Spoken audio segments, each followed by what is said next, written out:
The lottery drum made a sound like bones rattling in a metal coffin. 200,000 spectators leaned forward in their seats, their eyes fixed on the spinning cylinder that would decide who lived and who died today. David Webb watched from behind the energy barrier of his holding cell.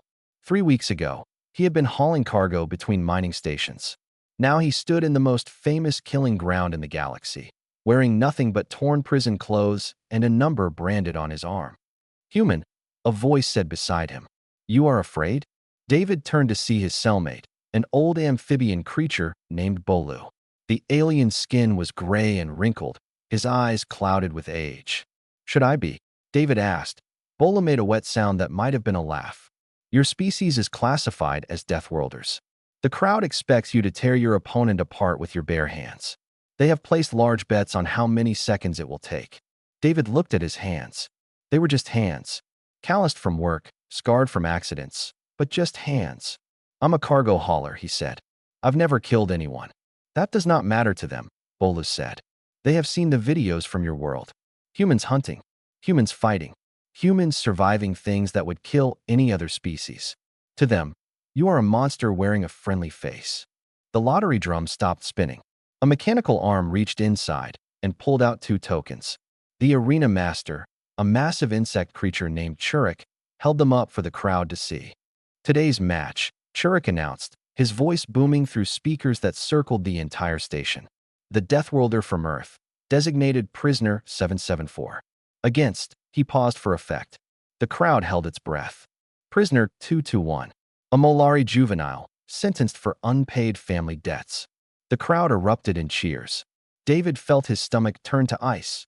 Juvenile. That meant a child. The guards came for him then. They wore heavy armor and carried shock sticks, treating him like a wild animal that might attack at any moment. David did not resist as they marched him through the tunnels toward the arena floor. The light hit him first. Harsh and white, it poured down from massive fixtures that ringed the circular arena. The floor was sand mixed with something that sparkled under the lights. David realized with horror that it was dried blood from countless previous matches. And there, on the other side of the arena, stood his opponent. The Molari child was small, maybe 4 feet tall, with blue-green skin and wide eyes that showed too much white around the edges. He was trembling so hard that David could see it from 50 meters away. "No," David whispered. "Warriors," Churik announced from his elevated platform. "You have been selected by the sacred lottery. One of you will earn your freedom today. The other will earn a warrior's death. These are the ancient rules of the Karivan hegemony, unchanged for 3,000 years." Weapons rose from the sand on mechanical platforms. Blades, clubs, things David had no names for. The child grabbed a short sword with shaking hands. David did not move. "Human," Churik called. "Select your weapon." David looked at the weapons. Then he looked at the child. The little Molari had tears running down his face. He was trying to hold the sword steady, but he could barely lift it. "What happens if I refuse?" David asked. The crowd went quiet. This was not in the script. "Then you will be executed for cowardice," Churik said. "And the child will still die? Someone must always die. That is the rule." David walked slowly toward the weapon platform. He picked up a blade that felt familiar in his grip. The crowd cheered, expecting the show they had paid for. He walked toward the center of the arena. The child backed away, holding up his sword in a defensive stance that would not have stopped a gentle push. "What is your name?" David asked quietly. The child made a sound that David's translator could not process. Too many syllables, too many clicking sounds. "I'm going to call you Pip," David said. "Is that okay?" The child just stared at him. "Listen to me, Pip. I need you to attack me. Can you do that?" You will kill me," Pip whispered. "No," David said. "I won't. But I need to understand something. So please, attack me." Pip lunged forward with a desperate cry. David sidestepped easily. The child stumbled past him and nearly fell. He turned and swung the sword in a wide arc. David leaned back, and the blade missed him by a foot. It was like fighting a scared puppy. There was no skill, no strength, no threat. Just fear made physical. The crowd began to boo. They wanted blood. They wanted the monster they had been promised. David caught Pip's wrist on the next swing and gently took the sword away from him. He tossed both weapons aside and knelt down to meet the child's eyes. "Why are you here?" he asked. "My father," Pip sobbed. "He borrowed money. He could not pay it back. They took me instead. David stood up. He looked at the arena master's platform. He looked at the crowd. He felt something cold and hard settle in his chest. Arena master, he called out. I have a question about the rules. Churik leaned forward, curious despite himself. Ask. You said one must die and one goes free, and the winner must personally execute the loser. Is that correct? That is correct. No exceptions in 3,000 years. David nodded slowly. Then he dropped his weapon into the sand. Then I choose a third option, he said. The arena fell silent. 200,000 voices died at once. The silence was so complete that David could hear his own heartbeat echoing in his ears. That Churik's mandibles clicked together in confusion. A third option? There is no third option. There has never been a third option. There is now, David said. He kept his voice calm, even though his hands wanted to shake. I invoke the right of substitution. The words meant nothing to him. He had heard Bola mention it once, during their long hours in the cell. A legal loophole from ancient times.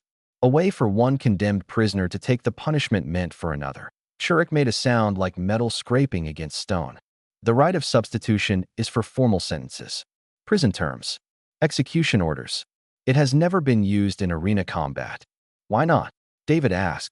Because. Churik paused. His compound eyes moved rapidly, processing. Because no one has ever tried. Murmurs began spreading through the crowd.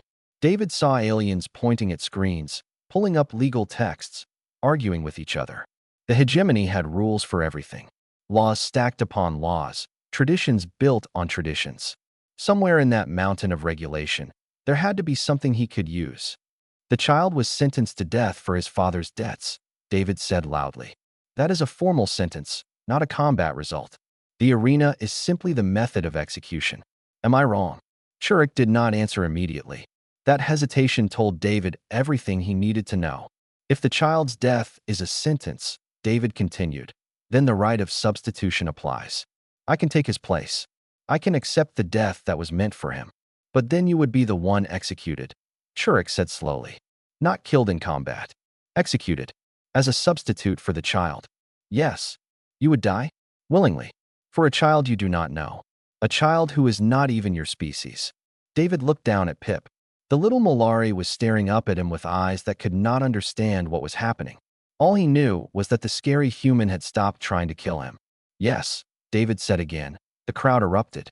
Not in cheers this time, but in arguments. Some were screaming for the rules to be enforced. Others were shouting about legal precedents. A few were simply sitting in stunned silence, trying to understand what they were witnessing. On his platform, Churik's antennae twitched with agitation. He was not prepared for this. No arena master had ever been prepared for this, because no one had ever been crazy enough to try it. This is unprecedented, he announced. I must consult with the Hegemony Council. High above the arena floor, in a private viewing box surrounded by guards, the council watched. 12 of the most powerful beings in the sector, representing 12 different species that had conquered and enslaved countless others. They ruled through fear and blood, and the arena was their favorite tool. David could not see them clearly, but he felt their attention like heat on his skin. While we wait, David said, may I ask the child to sit down? He looks tired. It was such a small thing, such a human thing, but it sent another ripple through the crowd. The deathworlder, the savage monster from Earth, was worried about a child being tired. Churik waved a limb in permission. David knelt and guided Pip to sit on the sandy floor. The child leaned against him, too exhausted and scared to do anything else. What? Pip whispered. Why are you doing this? David thought about the question. He thought about his family back on Earth, his sister's kids who called him Uncle Dave and begged for piggyback rides. He thought about the cargo runs he had made, the long, lonely hours between stars, the way he had always told himself he was working towards something better. Because I could not live with myself if I did not, he said simply.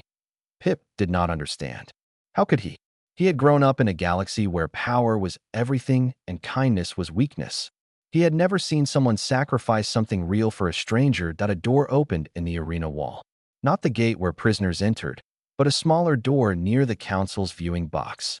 A figure emerged and floated down toward the arena floor, carried on a platform of pure light. The crowd went silent again. She was crystalline, her body made of angles and facets that caught the arena lights and scattered them into rainbows. Her face had no features that David could recognize as eyes or mouth, but he felt her attention settle on him like a physical weight. "I am Selah," she said. Her voice came from everywhere at once. "Grand Arbiter of the Karivan hegemony. I oversee all matters of law and justice." David stood slowly, keeping Pip behind him. "And what is your judgment?" Selah's crystalline form flickered with colors that David could not name. She was studying him, he realized, analyzing him the way a scientist might analyze a new specimen. "Your interpretation of the law is technically correct," she said. "The right of substitution does apply. You may take the child's death sentence upon yourself." Relief flooded through David. Pip would live. That was enough. However, Selah continued, and David's heart stopped. "I am curious about your motivations. The hegemony has classified humans as savage predators, killing machines without higher reasoning. Yet here you stand, offering your life for prey. Humans are more than what you think we are," David said. "Prove it." The word hung in the air between them. "Prove to me that humans are more than deathworlders," Selah said, "and I will set you both free." Selah's challenge hung in the air like smoke from a fire. "Prove it." Two words that could mean anything or nothing at all. "How?" David asked. "How do I prove something like that?" The crystalline arbiter floated closer. Rainbows danced across the sand wherever her light touched it. Up close, David could see that she was not solid at all. She was made of thousands of tiny crystals, each one moving independently, held together by some force he could not understand. "The arena has a champion," Selah said.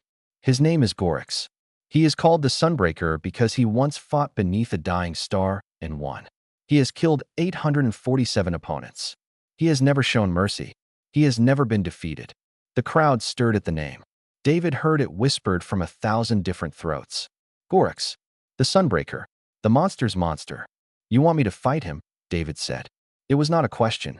I want you to defeat him," Selah replied, "without killing him.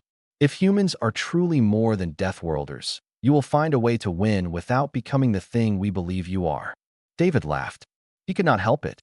The sound was broken and tired and touched with madness. "You want me to beat your undefeated champion in a fight to the death, but without actually killing him. Do you understand how impossible that sounds?" "Yes," Selah said simply. "That is why it will prove something if you succeed." Behind David, Pip made a small sound of fear. The child was still sitting on the sand, too scared to move. David turned and knelt beside him. "Pip," he said quietly, "I need you to be brave for a little while longer. Can you do that?" The child's wide eyes were full of tears. "You will die." "Maybe," David admitted, "but you will live. Whatever happens to me, Selah has agreed to let you go." "Right." He looked up at the arbiter. Her crystals shifted, colors rippling through her form. "The child was sentenced for his father's debts," she said. "Those debts have already been paid in entertainment value today. He is free to go, regardless of what happens next." Pip grabbed David's arm with both hands. "Please do not fight. Please. I do not want you to die for me." David felt something crack inside his chest.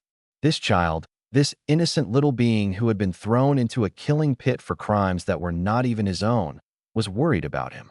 In a galaxy full of predators and monsters, Pip still had room in his heart for a stranger. "Some things are worth dying for," David said. He did not know if the translator could handle the concept, but he tried anyway. "And some people are worth protecting.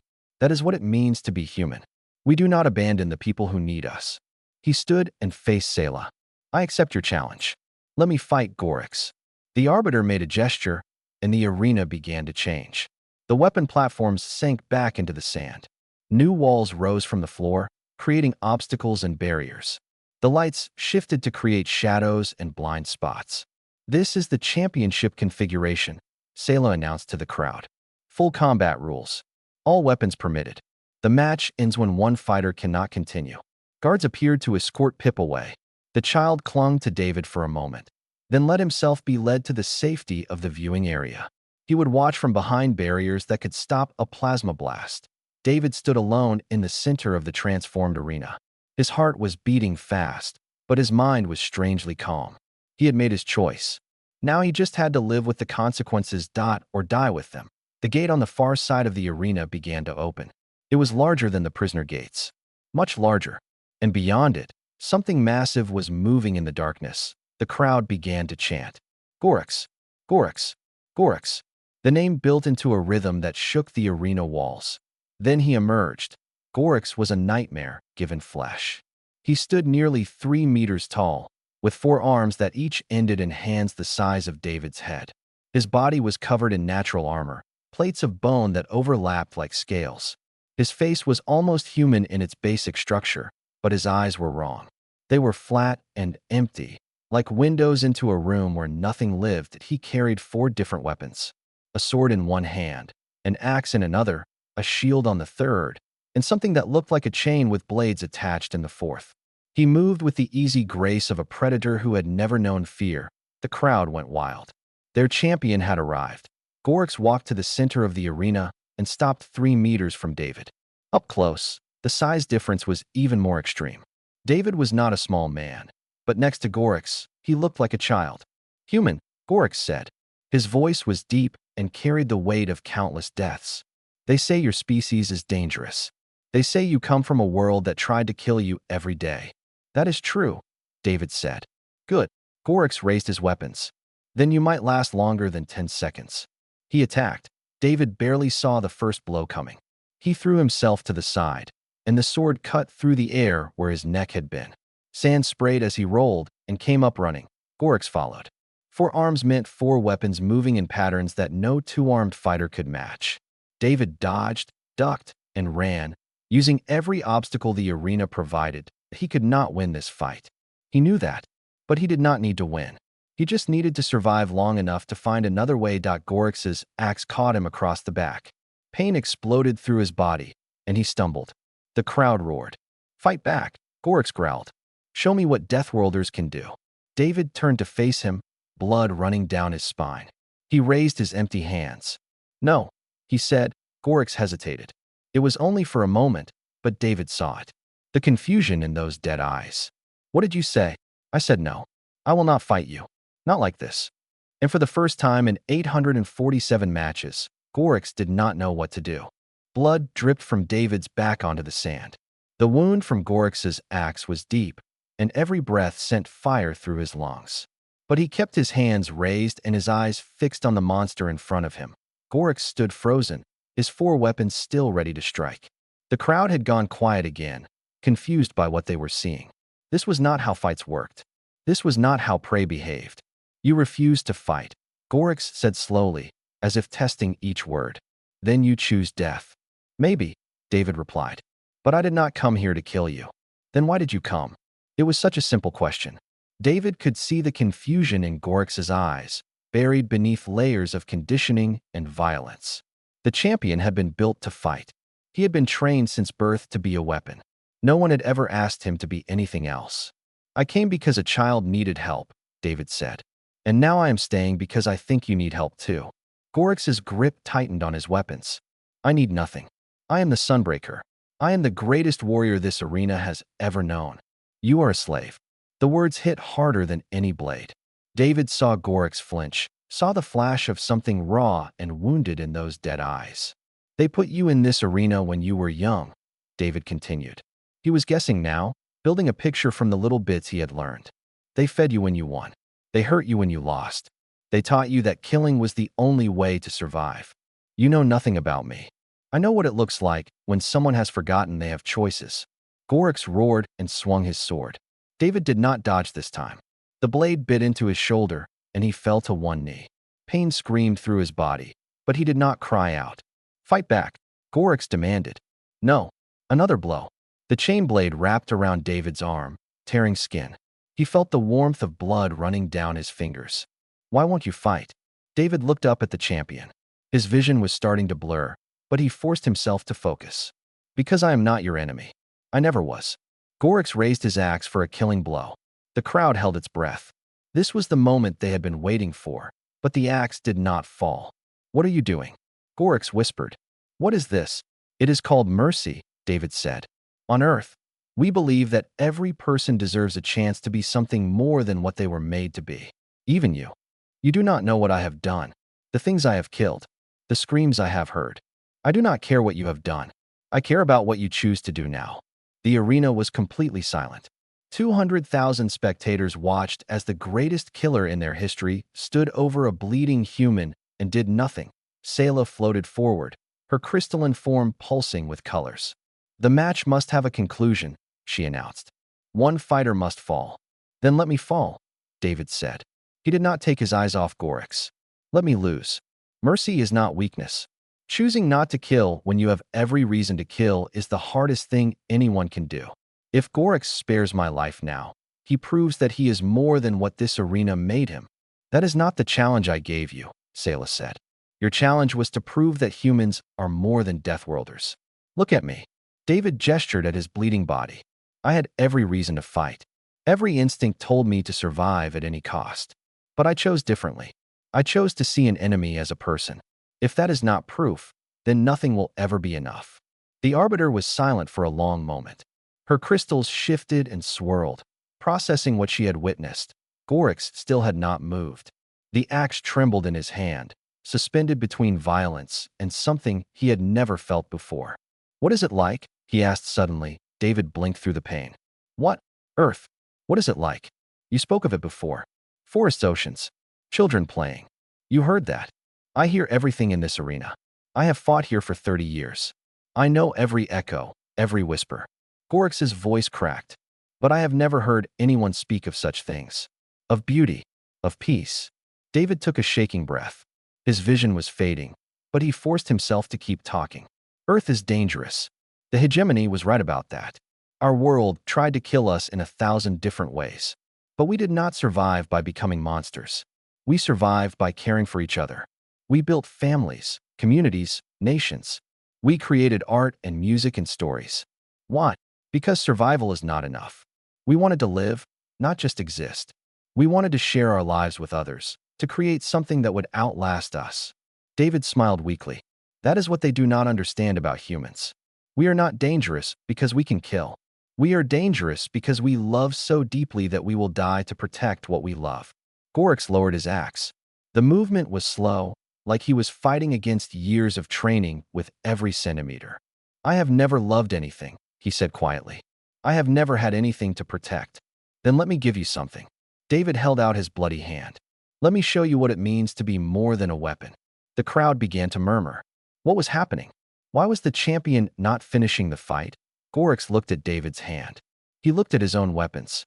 For the first time in 30 years, he had a choice, and he made it. The weapons fell from his 4 hands, clattering against the sand. He dropped to his knees in front of David. "I yield," he said. His voice was barely a whisper, but the arena microphones caught it and broadcast it to every corner of the station. The crowd erupted in chaos. Chaos ruled the arena.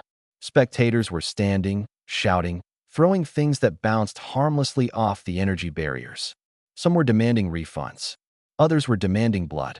A few were simply staring in shock at the impossible scene before them. Gorix the Sunbreaker, undefeated champion for 30 years, knelt in the sand beside a bleeding human. His weapons lay scattered around him like fallen leaves. Sayla descended from her floating platform, her crystalline form blazing with light. The council members in their viewing box were all speaking at once, their translators creating a storm of overlapping languages. "This is unprecedented," Sayla announced. Her voice cut through the noise, silencing the crowd. "In 3,000 years of arena combat, no champion has ever surrendered." "Then perhaps your rules need to change," David said. He was having trouble staying upright. The wounds on his back and shoulder were still bleeding, and his vision kept going dark at the edges. "You misunderstand. I am not angry." Sayla's crystals shifted into patterns that might have been curiosity. "I am fascinated. You promised to defeat Gorix without killing him. You succeeded in a way I never imagined possible." Gorix had not moved from his kneeling position. His head was bowed, his 4 arms hanging loose at his sides. He looked like a machine that had finally run out of power. "What happens to him now?" David asked. "That depends." Sayla turned her attention to the champion. "Gorix, you surrendered to a prisoner. Under hegemony law, that makes you a prisoner yourself. Your championship is forfeit. Your titles are stripped. You have nothing." "I had nothing before," Gorix said quietly. "I just did not know it. You had glory. You had fame. Millions watched your victories. I had a cage with a nice view." Gorix raised his head. His eyes, which had been so dead before, now held something different. Pain, yes, but also the first sparks of life. The human showed me that. He showed me what I was missing. David tried to speak, but his legs gave out. He collapsed onto the sand, the world spinning around him. Human. Gorix caught him before he hit the ground. Her arms lifted David as gently as a mother lifting a baby. He needs medical attention. Now, he is a prisoner. Churik called from his platform. Prisoners do not receive medical care unless they win their matches. He did win. Gorix's voice carried across the arena. I surrendered. That means he won. Or do your laws not apply when they are inconvenient? The arena master's mandibles clicked nervously. He looked to Sayla for guidance, but the arbiter was watching Gorix with an expression that David could not read. The champion speaks truth, Sayla said finally. The human won the match. He is no longer a prisoner. He is a free citizen of the hegemony, entitled to all rights and protections.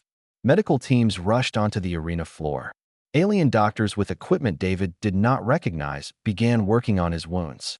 The pain started to fade as something cool spread through his veins. Through the haze of medication, David saw Pip running toward him.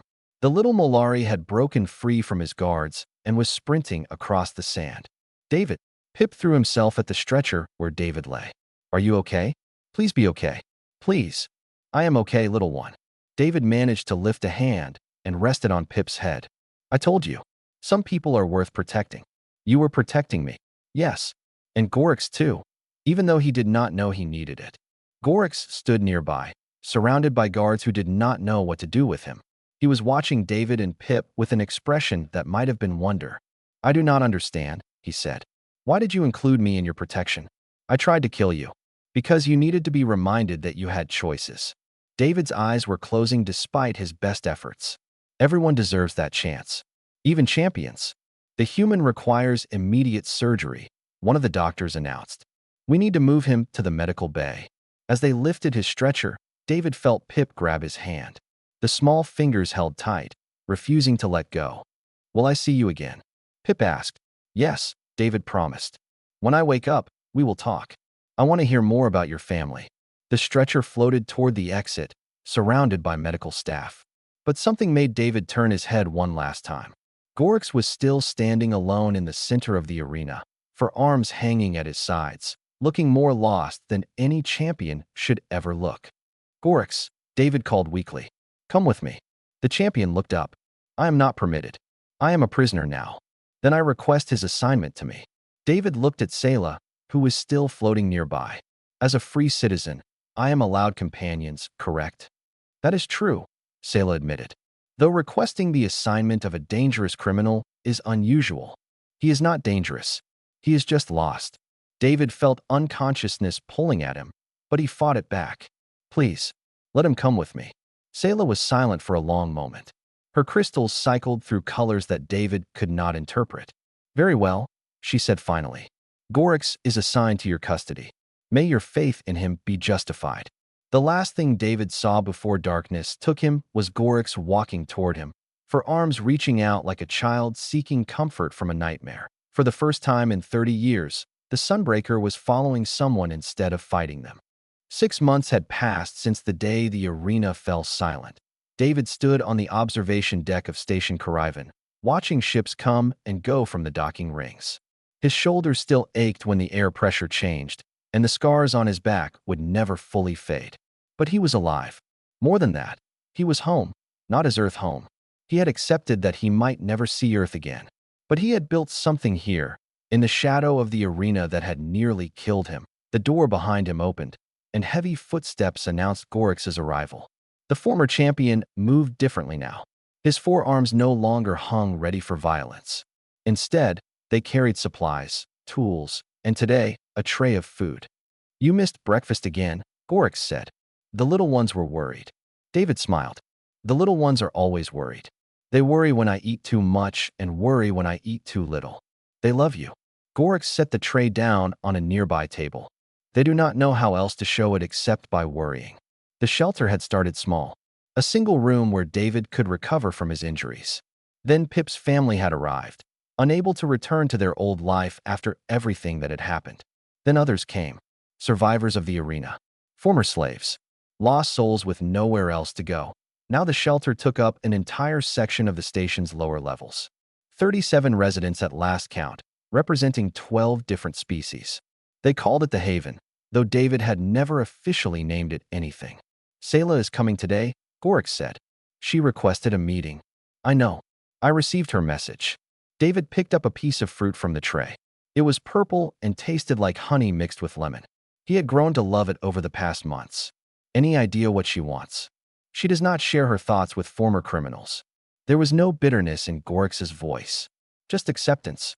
But the council has been debating for weeks. Something is happening. David nodded. He had heard the rumors too. Ever since the day of their fight, things had been changing in the hegemony. The arena still operated, but attendance was down. Too many people had watched Gorix surrender. Too many had seen a deathworlder choose mercy over murder. Ideas were dangerous things. Once they took root, they were hard to kill. David, a small voice called from the door. Pip came running in, followed by two other children from the shelter. There is a ship coming. A big one. What kind of ship? It has the Earth symbol on it. The blue and green circle. David's heart stopped. He moved to the observation window and looked out at the docking rings.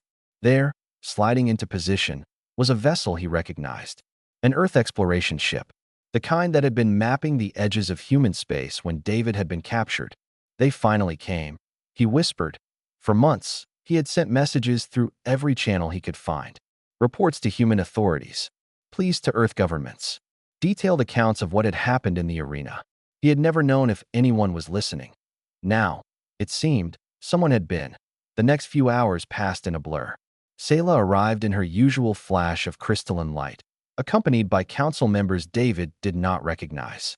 The Earth ship docked, and a delegation of humans emerged, led by a woman in a diplomatic uniform.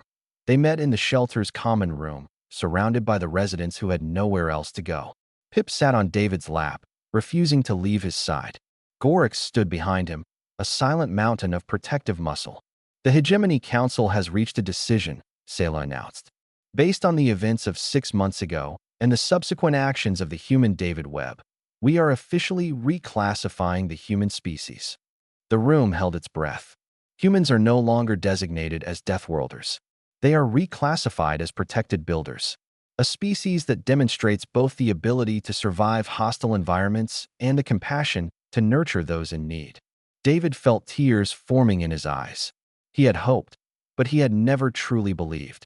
Furthermore, Sayla continued, the council has voted to reform arena practices. Debt slavery is abolished effective immediately.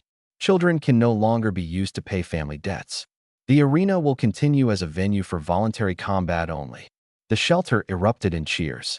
Pip was crying and laughing at the same time, hugging David so hard it hurt.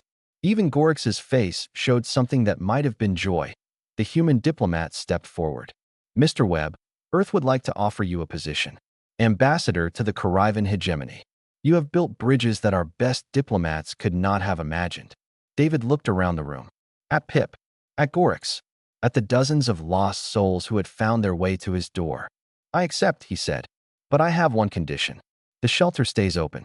These people are my family now, and I will not leave them behind. Agreed, the diplomat said. In fact, Earth would like to fund the expansion of your work. If you can change minds here, perhaps you can change them elsewhere too. Later that night, after the diplomats had gone and the residents had finally gone to sleep, David stood on the observation deck once more. Gorix stood beside him, and Pip was dozing in his arms. You did it, Gorix said quietly. You changed everything. We did it, David corrected. You surrendered. You chose something different. That took more courage than anything I did. I did not feel brave. I felt scared.